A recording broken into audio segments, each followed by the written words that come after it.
Ega Prayudi, anak Tukul Arwana rindu tawa dan tingkah usil sang ayah. Pasca sakit stroke, Tukul sudah tak lagi terlihat ceria dan bugar seperti yang selama ini ditampilkan di layar kaca. Kerinduan tentu dirasakan oleh pihak keluarga, khususnya sang putra Ega Prayudi. Ega mengaku kehilangan sosok ayah yang ceria dan selalu meminta masukan di tiap aksi panggungnya di layar televisi. Ega mengatakan sebelum terserang stroke, Tukul merupakan sosok yang lucu, sering membuatnya tertawa.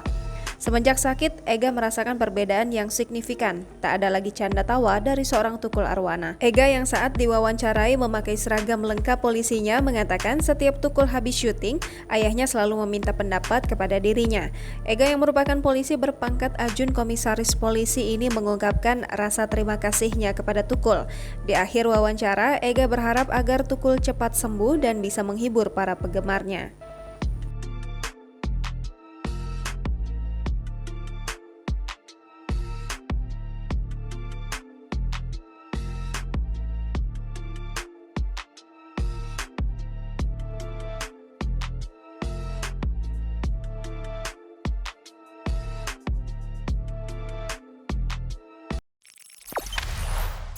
Jangan lupa subscribe, share, komen, dan like ya!